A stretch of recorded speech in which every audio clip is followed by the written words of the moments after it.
নমস্কার শ্রোতা বন্ধুরা, গল্প কথার আসরের আজকের অনুষ্ঠানে যোগদানের জন্য আপনাদের অশেষ ধন্যবাদ।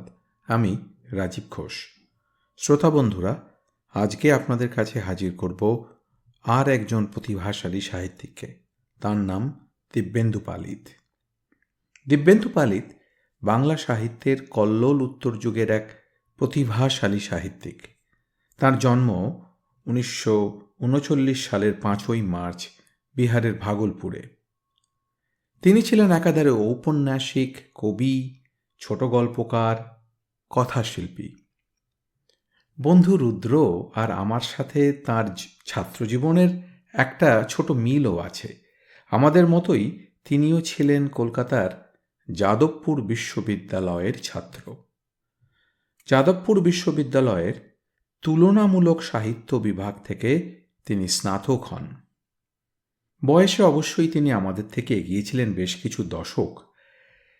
যাই হোক, সেই সময়কার অন্যান্য সাহিত্যিকদের মতোই তার কর্মজীবন ছিল সাংবাদিকতা নির্ভর। দীর্ঘদিন তিনি আনন্দবাজার পত্রিকার সহকারী সম্পাদক হিসেবে কাজ করেছেন। ওই পদ থেকেই 2000 সালে তিনি অবসর নেন। 1955 সালে তার প্রথম গল্পটি প্রকাশিত হয়েছিল কিন্তু আনন্দবাজার পত্রিকার রবি বাসরীয়তে। প্রথম রচনাতেই তিনি নজর কাড়েন। কিন্তু তার প্রথম বই সিন্ধু বারোয়াঁ প্রকাশিত হয় 1960 সালে, তার 21 বছর বয়সে। ততদিনে তার পিতৃবিয়োগ ঘটেছে, সময় কেটেছে অর্থকষ্টে। তবু তারই মধ্যে দিয়ে এগিয়েছেন যুবক দিব্যেন্দু। 1960 সালেই প্রকাশ পায় তার প্রথম ছোট গল্পের সংকলন শীত গ্রীষ্মের স্মৃতি। 1967 সালে প্রকাশিত তার মধ্যরাত গল্পটি অত্যন্ত সমাদৃত হয়। কবি ও সাহিত্যিক প্রণবেন্দু দাশগুপ্তর প্রশংসা অর্জন করেন তিনি। 1970 সালে প্রকাশিত হয় তার প্রথম কবিতা সংকলন। তারপর 1984 সালে তিনি পান আনন্দ পুরস্কার, 1990 সালে পান বঙ্কিম পুরস্কার আর 1998 সালে সাহিত্য একাডেমি পুরস্কার। শ্রোতা বন্ধুরা, শ্রী পালিত 40টিরও বেশি উপন্যাস লিখেছেন। অধিকাংশ উপন্যাসই পাঠক সমাজে খুবই জনপ্রিয় ছিল। বাংলা সাহিত্যের 80 ও 90 দশকের সমাদৃত সাহিত্য মণ্ডলীর মধ্যে যার অংশ ছিলেন শ্রী সুনীল গঙ্গোপাধ্যায়, শ্রী সমরেশ বসু, শ্রী শীর্ষেন্দু মুখোপাধ্যায়, শ্রী সমরেশ মজুমদার, শ্রী বুদ্ধদেব গুহ প্রমুখেরা, দিব্যেন্দু পালিত তাঁদের অন্যতম অগ্রগণ্য বলেই পরিচিত ছিলেন পাঠকদের বিবেচনায়। 2019 সালের 3রা জানুয়ারি কলকাতায় তাঁর জীবনাবসান ঘটে। শ্রোতা বন্ধুরা, শ্রী দিব্যেন্দু পালিতের একটি ছোট গল্প আজকের পাঠ। গল্পের নাম স্বাদ। এই গল্পটি প্রায় 3 দশক আগে নবকল্লোল পত্রিকায় প্রকাশিত হয় এবং বর্তমানে নবকল্লোলের 50 বছরের শ্রেষ্ঠ গল্প সংকলনের মধ্যে এটি অন্তর্গত। সাধারণ মানুষের গল্পই বলতেন দিব্যেন্দু পালিত। সমাজের নানা স্তরের মানুষের কথা নিয়েই ছিল তাঁর সাহিত্য। তাদের সম্পর্কের টানা পোড়েন হয়ে উঠত তাঁর রচনার মূল আধার। কিন্তু শ্রোতা বন্ধুরা, এইসব সাহিত্যিকের একটি বা দুটি ছোট গল্পের পরিসরে তাঁদের সাহিত্য কীর্তিকে মাপা অনেকটা যেন সেই ছোট কিশোর বা কিশোরীর দরজার ফুটো দিয়ে আকাশ দেখার মতোই। একটা আভাস মেলে ঠিকই, কিন্তু কিছুই ধরা যায় না প্রায়। তবু আমাদের প্রচেষ্টা বাংলার খ্যাতিমান সাহিত্যিকদের রচনাকে কিছুটা করে হলেও আপনাদের কাছে পুনঃস্থাপন করা আমাদের এই গল্প পাঠের মাধ্যমে। তাই ভবিষ্যতে আবার দিব্যেন্দু পালিতের কাছে ফিরে যাবার আশা নিয়েই বলি, আজকের প্রাক কথা এখানেই শেষ। আর এবারে শুরু করি পাঠ দিব্যেন্দু পালিতের গল্প স্বাদ।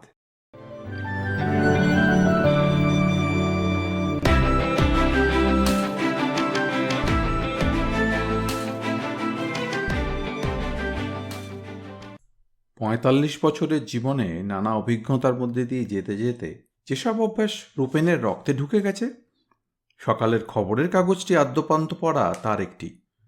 অদৃশ্য হকারের নিপুণ হাতে ছুঁড়ে দেওয়া কাগজটা খোলা জানালার দুই শিকের মাঝখান দিয়ে গলে খড়খড়ে শব্দে যখন ঘরের মেঝে এসে পড়ে, তখন গোটা শরীরে শিরশিরানি অনুভব করে সে। মনে হয় থেমে থাকা থেকে হঠাৎই সচল হয়ে উঠল। 45 বছর পার করা জীবনে কারো বা কিছুর জন্যে অপেক্ষা করা সাজে না। নিজের অভিজ্ঞতা দিয়েই সে ধরতে পারে ব্যাপারটা। এটাও জানে খবরের কাগজের জন্য প্রতীক্ষা করার কথাটা ছিঁচিয়ে বলা যাবে না। শ্যামলীর তাড়া সত্ত্বেও তাই সে প্রথম কাপ চাটা শেষ করতে স্বাভাবিকের চেয়ে বেশি সময় নিচ্ছিল। মাঝে মাঝে অধৈর্য ভঙ্গিতে তাকাচ্ছিল বেঁটে আলমারির মাথায় রাখা টাইম পিসটার দিকে। সাধারণত 6:30 থেকে 6:45 মধ্যে শব্দটা শুনতে পায় সে, এবং শোনা মাত্র শরীরের সমস্ত প্রস্তুতি নিয়ে ঝাঁপিয়ে পড়ে কাগজটার ওপর। কিন্তু আজ এখন 7টারও ঘর পেরিয়ে গেছে ঘড়ির কাঁটা। পূবের রোদ্দুর খাট পেরিয়ে এগোচ্ছে তার ও শ্যামলীর ফ্রেমে বাঁধানো বিয়ের ছবির দিকে। কাগজের দেখা নেই। এখন আরও 1 কাপ চা চাওয়ার অর্থ গড়িমসি করা। শ্যামলী ধরে নেবে কাগজ না আসাটা উপলক্ষ। আসলে রূপেন তার ইচ্ছেটাকে গুরুত্ব দিতে চায় না। অস্বস্তি এবং উত্তেজনায় শূন্য চায়ের কাপটা আবার হাতে তুলে নিল রূপেন। চায়ের পাতার কালো গুঁড়ো মেশানো তলানিটুকুই আপাতত মুখে দিতে হবে তাকে। এই সময় শ্যামলী এসে দাঁড়ালো সামনে। কাণ্ড কি, এখনো বসে আছো? যাব, অত তারা কিসের? রূপেন বলল। বাজার তো আর পালিয়ে যাচ্ছে না। রূপেনের 45 হলে শ্যামলীও 40 ছুঁই ছুঁই। ইদানিং শাড়ি ছেড়ে হাউসকোট গোছের কিছু একটা পরে শুতে যায় রাতে। বিছানায় কিংবা অন্ধকারে তারতম্য বোঝা না গেলেও প্রকাশ্য দিবালোকে দৃশ্যটা সহ্য করতে পারে না রূপেন। ছোটবেলায় সার্কাসে একটা হাতির বাচ্চাকে সেমিজ পরে দর্শকদের অভিনন্দন কুড়োতে দেখেছিল।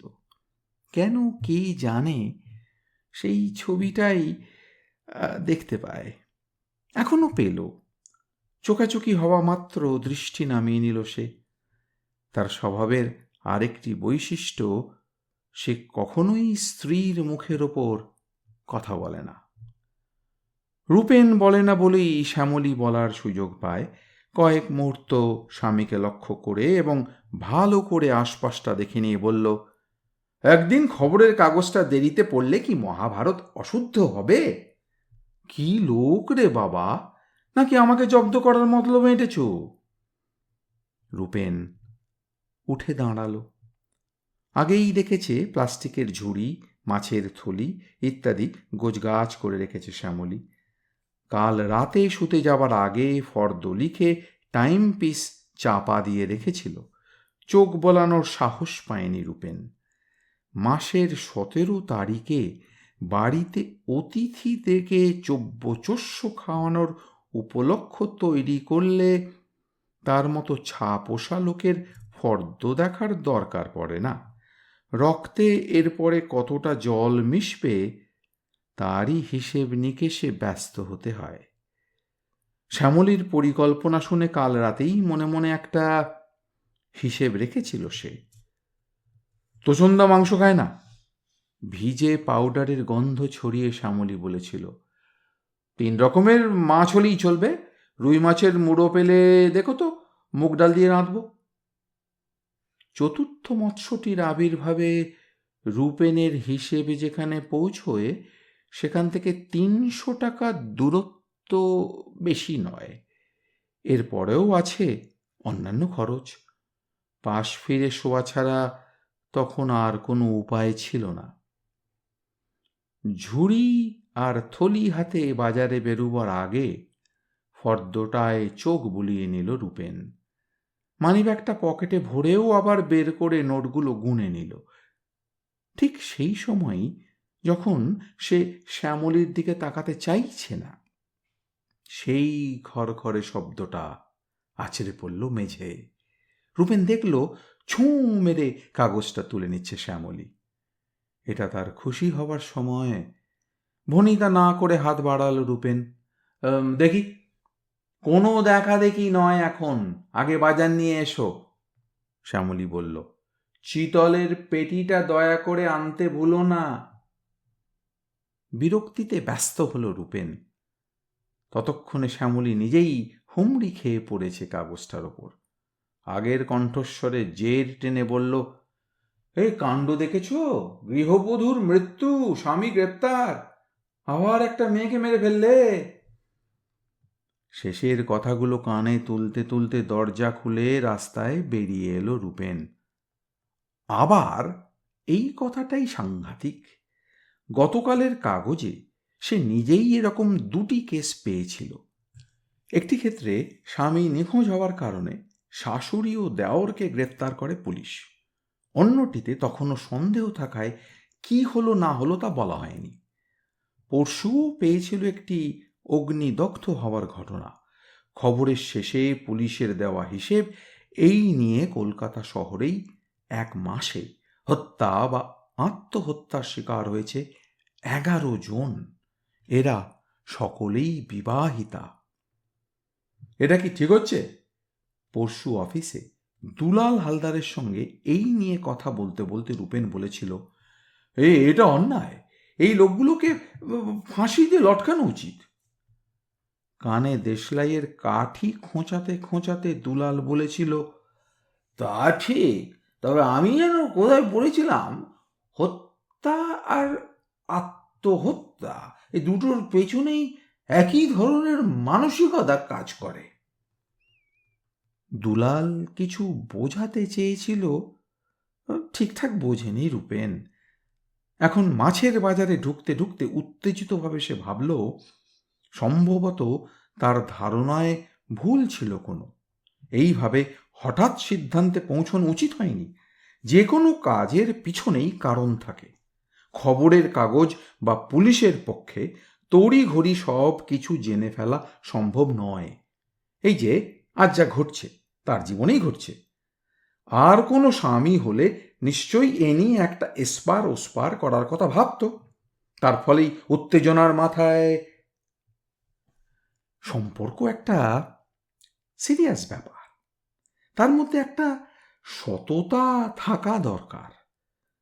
150 টাকা কেজির চিতলের পেটির একটা অংশ ধারালো বঁটিতে ফালা হতে দেখে রূপেন ভাবল, অসম্ভব একপেশে একটা ধারণার বশবর্তী হয়ে সেদিন দুলালের সঙ্গে কথাবার্তা বলেছিল সে। উচিত হয়নি। এই মুহূর্তে ঘটছে আরও একটা অনুচিত ব্যাপার। দিল্লি থেকে 2 দিনের জন্যে কলকাতায় এসে সস্ত্রীক আন্দামান বেড়াতে যাবে তোচন্দা। লোকটা বড় লোক, বড় চাকরি করে, প্লেনে চড়ে ঘুরে বেড়ায় যখন তখন।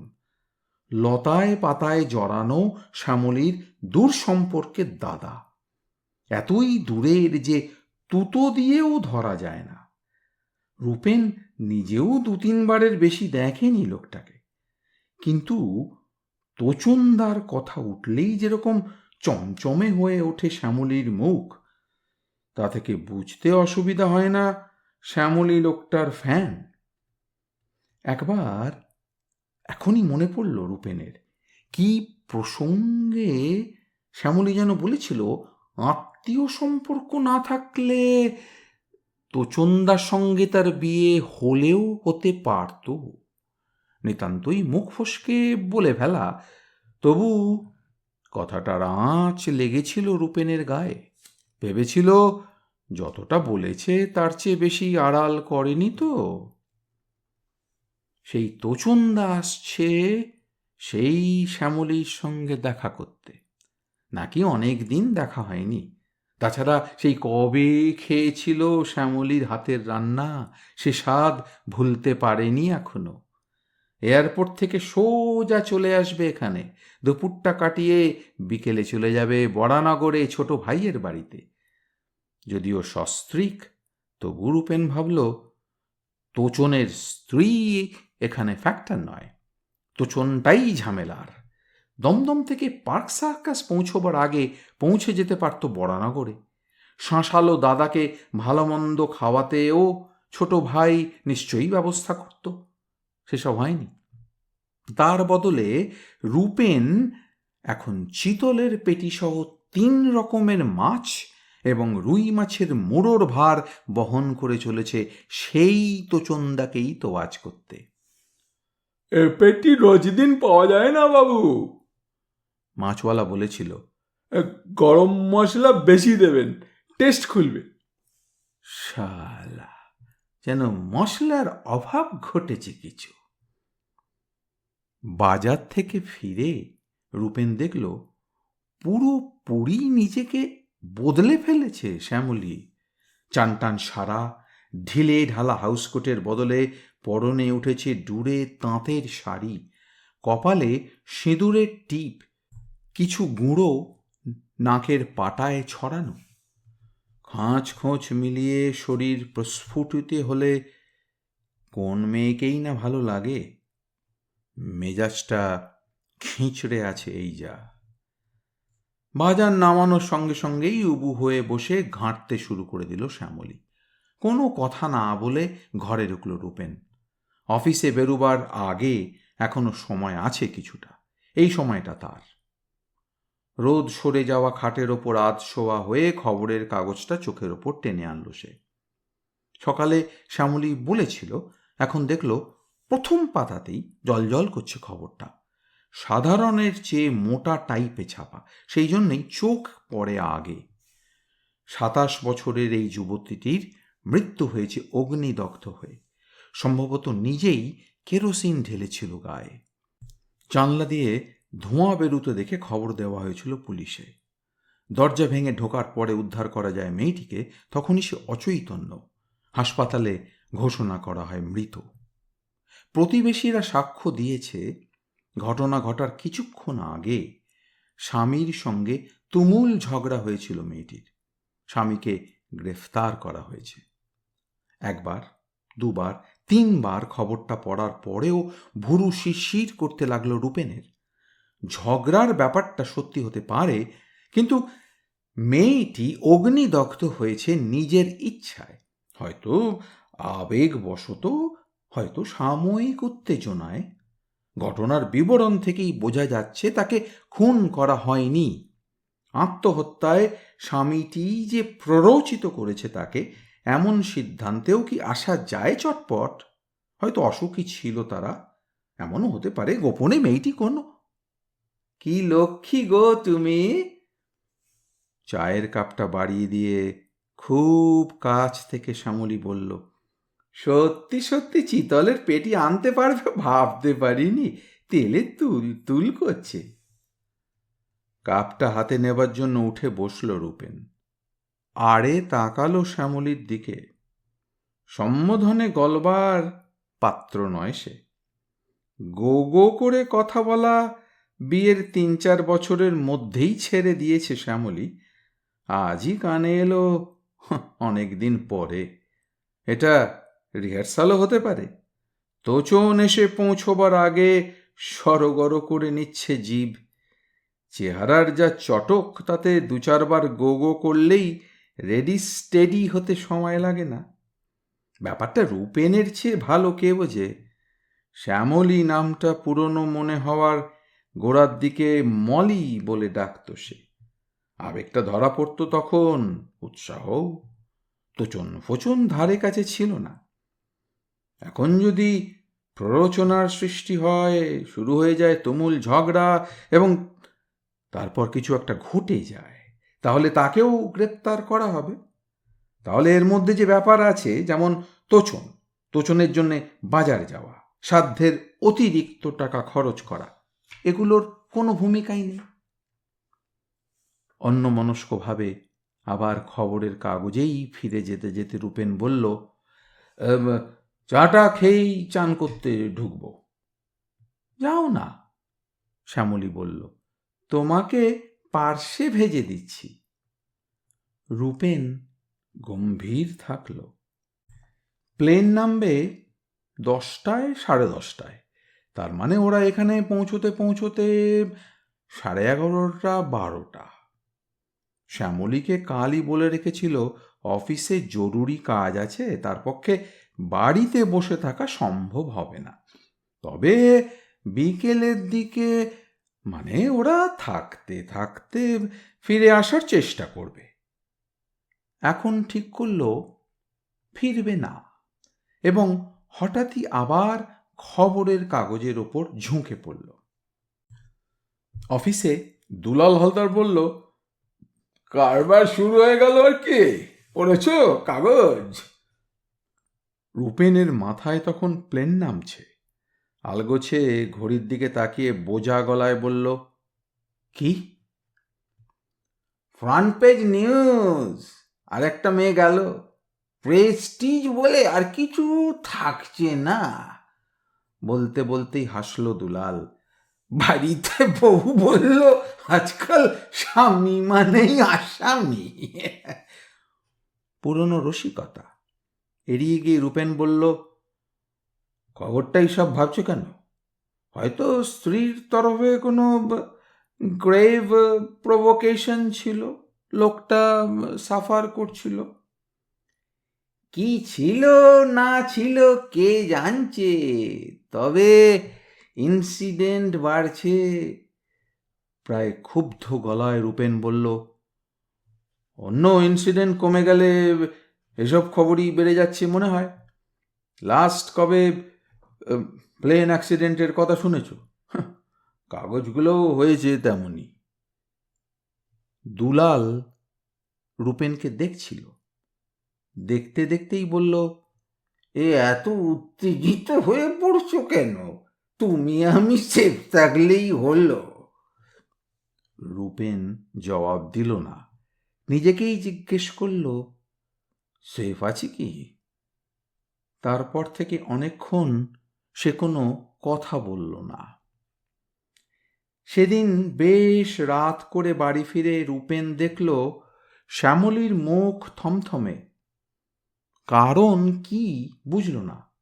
শাড়ি ছেড়ে আবার গায়ে তুলেছে সেই হাউসকোটটা। রূপেনের ফিরতে দেরি হবার কারণ জিজ্ঞেস করল না, এ নিয়ে কোনো অনুযোগও করল না। এটা শ্যামলীর স্বভাব বিরুদ্ধ। তোচনের সঙ্গেই হলো নাকি কিছু? কিছু বলবে না ভেবেও কৌতূহল চাপতে পারল না রূপেন। ইতস্তত করে জিজ্ঞেস করল, আসেনি? আসবে না কেন? কিছু বিরক্তি, কিছু বা অনিচ্ছা মেশানো গলা।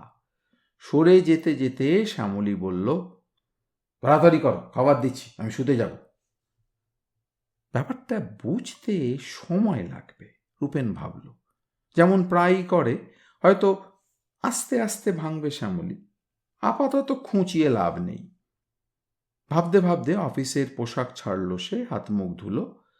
বাথরুম থেকে বেরিয়ে দেখল খাবারের প্লেট সাজিয়ে টেবিলের সামনে দাঁড়িয়ে আছে শ্যামলী। কিন্তু চেয়ার টেনে বসতে না বসতেই চমকে মেরুদণ্ডে টান পড়ল রূপেনের। আর কিছু দেবার আগেই ব্যস্ত হাতে তেলে মশলায় জ্যাবে আস্ত একটা চিতলের পেটি পাতে তুলে দিল শ্যামলী। রূপেন কিছু বোঝবার আগেই আরো একটা।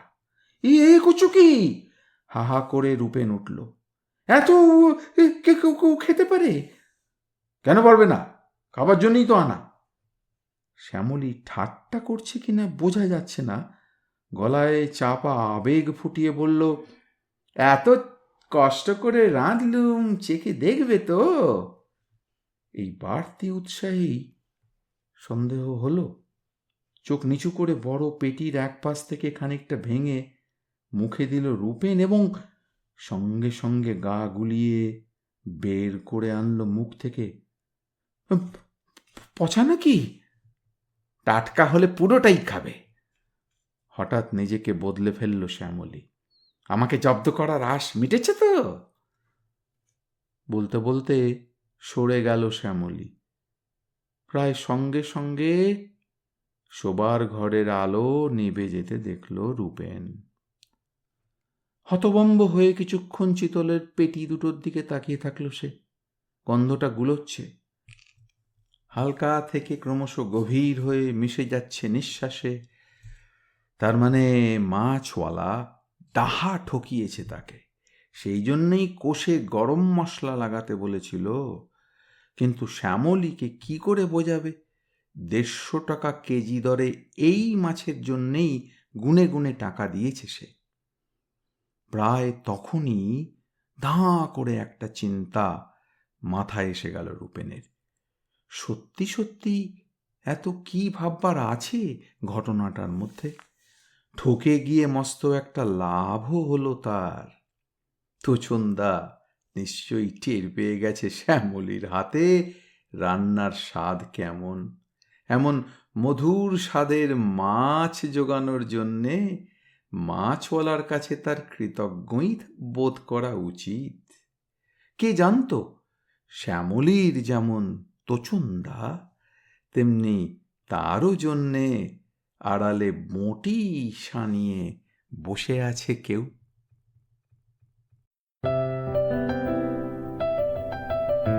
আপনাদের মতামত আমাদের জানাতে ভুলবেন না কিন্তু শ্রোতা বন্ধুরা। আমাদের ওয়েবসাইট golpokothar-asor.org